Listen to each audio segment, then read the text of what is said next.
মুখ্যমন্ত্ৰী আত্মনিৰ্ভৰ অভিযান 2.0 অথবা CMAA 2.0 6 ফেব্ৰুৱাৰীৰ পৰা টকা প্ৰদান কৰা আৰম্ভ কৰিব। এতিয়া মূল বিষয়টো হ'ল যে কোনসকল মানুহে এই আঁচনিৰ বাবে সিলেকশন হৈছে বা কোনসকলে সিলেক্ট হ'ব, কোনসকলে টকা পাব আৰু কোনসকলে নাপাব, এইটো হ'ল আটাইতকৈ ডাঙৰ প্ৰশ্ন যিসকল ব্যক্তিয়ে নেকি এই আঁচনিৰ বাবে আবেদন কৰিছিল। সো আপুনিও যদি ভাবি আছে যে আপুনি সিলেক্ট হৈছে নাই, কেনেকৈ চেক কৰিব পাৰিব, তেনে ক্ষেত্ৰত আজিৰ এই ভিডিঅ'টো আপোনাৰ বাবে। কিয়নো আজিৰ এই ভিডিঅ'ৰ জৰিয়তে আপোনালোকক জনাম যে আপোনালোকে কেনেকৈ চেক কৰিব পাৰিব আপুনি মুখ্যমন্ত্ৰী আত্মনিৰ্ভৰ অসম আঁচনিৰ বাবে যোগ্য হৈছে নে নাই বা সিলেকশন হৈছে নে নাই। ইতিমধ্যে অসমৰ মুখ্যমন্ত্ৰী হিমন্ত বিশ্ব শৰ্মা ডাঙৰীয়াই যোৱা 2 দিনমান আগতে ঘোষণা কৰিছে যে 6 ফেব্ৰুৱাৰীৰ পৰা এই টকা প্ৰদান কৰিব আৰু 15 ফেব্ৰুৱাৰীৰ ভিতৰত সকলো মানুহকে এই টকা দিয়া হ'ব। তো এতিয়া চাওক আপুনি এই টকাটো লাভ কৰিব নাই বা আপোনাৰ নাম সিলেকশন হৈছে নাই, এইটো কিন্তু আটাইতকৈ ডাঙৰ বিষয় যিসকলে আবেদন কৰিছিল সেইসকলে। সো মই এতিয়া আপোনালোকক বুজাই দিম বা আৰু আপোনালোকক দেখুৱাই দিম যে আপুনি সিলেক্ট হৈছে নে নাই সেয়া কেনেকৈ চেক কৰিব পাৰিব। গতিকে এই ভিডিঅ'টো কিন্তু আপোনালোকৰ বাবে অত্যন্ত গুৰুত্বপূৰ্ণ, সেয়া আপোনালোকে ভিডিঅ'টো সম্পূৰ্ণ কৰি চাব আৰু ভিডিঅ'ৰ ভাল নিশ্চয় লাইক আৰু কৰি চেনেলটো সাবস্ক্ৰাইব কৰিবলৈ পাহৰি নাযাব। তো এইখিনিতে মই আৰু এটা বিষয় আপোনালোকক জনাব বিচাৰোঁ। সো আপুনি চৰকাৰী আঁচনিসমূহৰ লগতে কিন্তু আপুনি যদি বিচাৰে ঘৰত বহি কিন্তু পাৰ্ট টাইম জব কৰি প্ৰতিদিনে আপোনাক 500 পৰা 1000 টকা এটা ইজিলি ইনকাম কৰিব পাৰিব। আৰু মই অলৰেডি ইনকাম কৰি আছোঁ, যাৰ ইনকাম প্ৰুফ মই আপোনালোকক এতিয়া দেখুৱাই আছোঁ। পেমেন্ট প্ৰুফটোত চাই দিয়ক, ইয়াতে কিন্তু মোৰ 31 ডিচেম্বৰ তাৰিখে ইয়াতে চাওক, মই ওপেন কৰি আপোনালোকক আকৌ দেখুৱাই আছোঁ। ইয়াতে চাওক 31 ডিচেম্বৰ তাৰিখে মোৰ 17,340 টকা মোৰ বেংক একাউণ্টত ক্ৰেডিট হৈছিল, আপোনালোকে নিশ্চয় দেখিবলৈ পাইছে। এতিয়া মই এপছটো ওপেন কৰি দেখুৱাই আছোঁ। চাওক মই এপছটো ওপেন কৰিছোঁ, মই ট্ৰেনজেকশ্যন অপশ্যনত ক্লিক কৰিলোঁ। ট্ৰেনজেকশ্যন অপশ্যনত ক্লিক কৰাৰ লগে লগে ইয়াতে চাওক মই 25,500 টকা উইথড্ৰ লগাইছোঁ, আপোনালোকে দেখিবলৈ পাইছে। আৰু এই টকাটো আহিবলৈ 10 বিজনেছ ডেজৰ ভিতৰত কিন্তু টকাটো আহি যায়, 100% টকাটো আহি যায়। বহুত সংখ্যক ভাবে যে টকা নাহে বুলি, ইয়াতে 100% টকাটো আহি যাব। 10 বিজনেছ ডেজৰ ভিতৰত টকাটো আহি যাব। আপোনালোকে দেখিবলৈ পাইছে 31 ডিচেম্বৰৰ পিছত মই 25,500 টকা অলৰেডি ইনকাম কৰিলোৱে। আৰু ইয়াতে চাওক মোৰ ৱালেটত এতিয়াও 2600 টকা আকৌ জমা হৈ গৈছে। তো আপোনালোকে যদি বিচাৰে ইয়াৰ পৰা 100% ফ্ৰীত ইনকাম কৰিব পাৰিব। যদি বিচাৰে যে আপুনিও এনেকুৱাকৈ ইনকাম কৰিব মাহিলী 20,000 পৰা 30,000 টকা, তেনে ক্ষেত্ৰত এই ভিডিঅ'টোৰ ডিছক্ৰিপশ্যনত এটা ভিডিঅ' দিয়া আছে, সেই ভিডিঅ'টো চাই আপোনালোকে ৰেজিষ্ট্ৰেশ্যন কৰি ইনকাম কৰা আৰম্ভ কৰিব পাৰে আৰু 100% ৰিয়েল 100% ফ্ৰীত আপোনালোকে ইনকাম কৰিব পাৰিব। ইয়াতে কোনো ধৰণৰ আপোনালোকে টকা লগাব নালাগে, কোনো ধৰণৰ ইনভেষ্ট কৰিব নালাগে, সম্পূৰ্ণ ফ্ৰীত ইয়াৰ পৰা ইনকাম কৰিব পাৰিব। যে নহওক মূল বিষয়বস্তুলৈ আগবাঢ়িছোঁ। তো প্ৰথমতে মই আপোনালোকক দেখুৱাই আছোঁ যে আপুনি সিলেক্ট হৈছে নাই সেয়া কেনেকৈ চেক কৰিব পাৰিব। এতিয়া চাওক, যদি আপুনি বিচাৰে আপোনাৰ ষ্টেটাছটো বা আপুনি সিলেক্ট হ'ব নে নাই কেনেকৈ চেক কৰিব পাৰিব সেয়া মই আপোনালোকক এতিয়া দেখাবলৈ চেষ্টা কৰিম, আপোনালোকে চাই থাকক।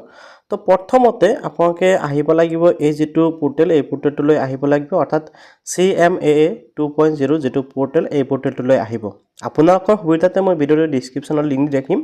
যে নহওক এই পোৰ্টেলটোলৈ অহাৰ পিছত ফাৰ্ষ্ট টাইম আপোনালোকে সকলোৱে কি কৰিব লাগিব, লগইন কৰিব লাগিব। আমি যেহেতু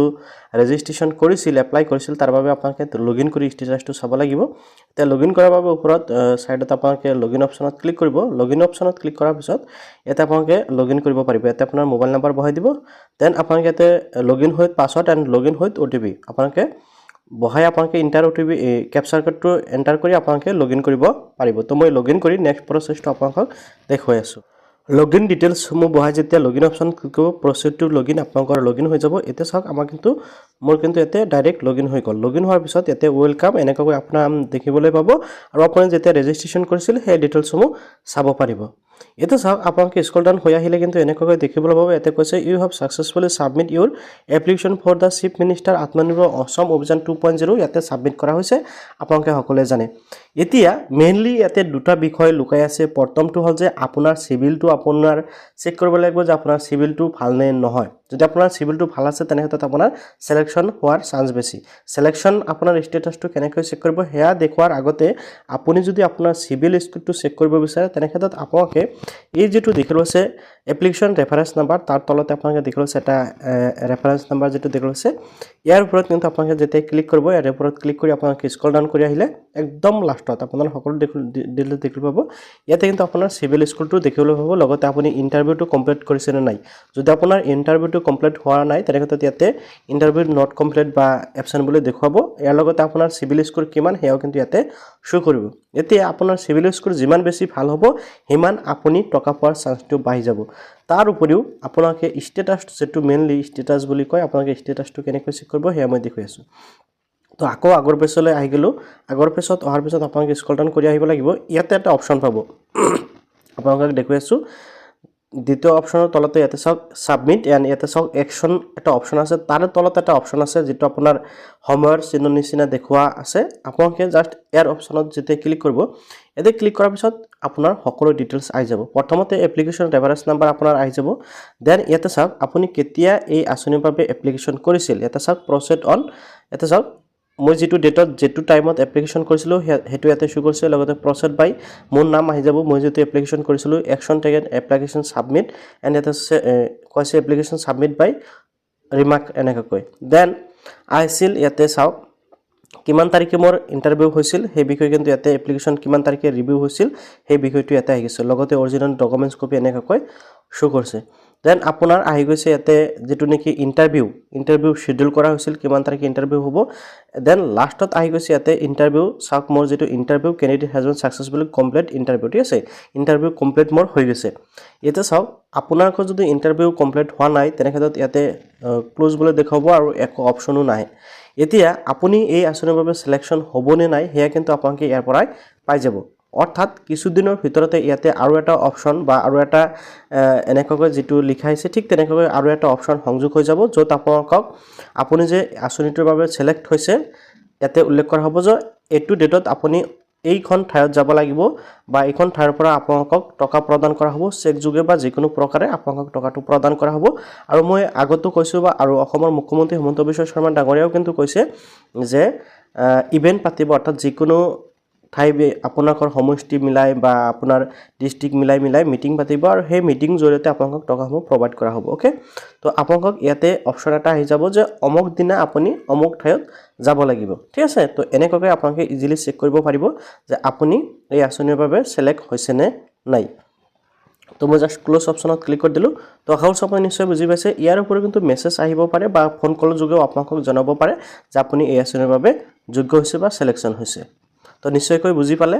সক ফ্ৰেণ্ডসকল আপোনালোকৰ প্ৰথম এটা অপচন মই দেখুৱাই দিলো হয়তো ইয়াতে যেটো সিলেক্ট আপোনালোকে জানে যে তেনেকে ইন্টাৰভিউ হৈছিল এডমিট কাৰ্ড আহিছিল তাৰ ডিটেইলছ সমূহ কিন্তু এটা টাকৈ তাতে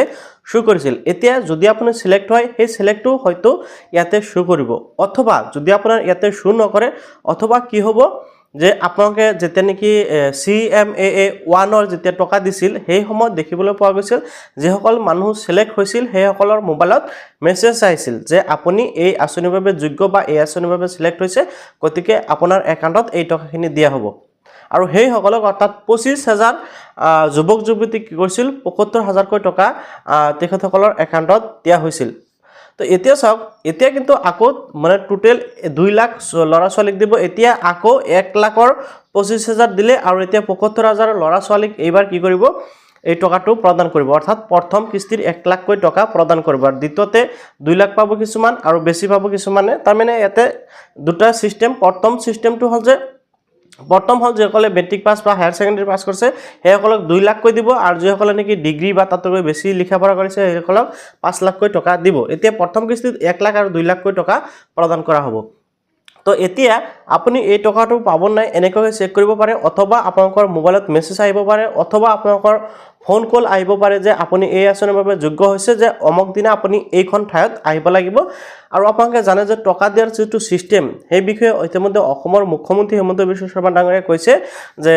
ঠাই বিকে কি কৰাব তেখেতসকলৰ এখন ইভেন্ট পাতিব আৰু সেই ইভেন্টৰ যোগে দি কি কৰাব টকা প্ৰদান কৰা হ'ব এতিয়া টকাটো ডাইৰেক্ট আপোনালোকৰ বেংক একাউণ্টত দিবনে চেকত প্ৰদান কৰিব হেয়া কিন্তু এতিয়ালৈকে নিশ্চিত হোৱা নাই 100% বাট চেক দিয়াৰ সম্ভাৱনা আছে চেক অথবা আপোনাক কি কৰিব ডাইৰেক্ট একাউণ্টত দিব বাট যেতিয়া নেকি আপোনালোকৰ সমষ্টিত বা আপোনালোকৰ ডিস্ট্ৰিক্টত ইভেন্ট হ'ব সেই ইভেন্টৰ পিছতে আপোনালোকে টকাটো লাভ কৰিব তাৰ আগতে লাভ নকৰে সেই কাৰণে